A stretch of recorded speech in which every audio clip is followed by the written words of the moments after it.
ఈ ఒక్క జ్వాలానరసింహస్వామి వారు ఈ అహోబిల క్షేత్రంలో ప్రత్యేకించి హనుమంతునికి విశేషం కలిగినది. నవనాసింహ క్షేత్రంలో కారంజ నృసింహస్వామి వారి సన్నిధి నందు హనుమంతుడు దక్షిణముఖంతో భగవంతుని సేవించే ఒక పద్ధతి. ఆ విధంగా స్వామివారు ఈ క్షేత్రంలో నృసింహస్వామి వారిని ప్రార్థిస్తే నేను రాముల వారిని తప్ప ఎవరిని సేవించను అని చెప్పి హనుమంతుడు చెప్పినప్పుడు భగవంతునికి ప్రతి ఒక్క క్షేత్రంలో శంఖం, చక్రం, గదాం, ఖడ్గం, సారంగం, పంచాయుధం స్మరేత్ అని చెప్పి పంచ ఆయుధంతో భగవంతుడు విష్ణుమూర్తి ఉండేటప్పుడు రామావతారంలో మాత్రమే రాముల వారికి ధనుర్బాణంతో భగవంతుడు కొని ఉంటారు గనక ఆ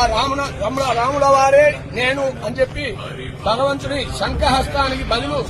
సారంగం ధరించి హనుమంతునికి సేవ ఇచ్చినాడు గనక ఈ క్షేత్రంలో ఆ మూడో కన్ను కలిగిన కారంజ నృసింహస్వామి వారు భృగు మహర్షి నృసింహ అనుష్ఠుప్ మంత్రాన్ని లక్షావృత్తులు జపం చేసి భగవంతునికి ప్రత్యక్షమైనాడు కనుక ఈ విశేషమైన ఈ అహోబిల క్షేత్రంలో హనుమంతునికి ప్రత్యేకించి అదేవిధంగా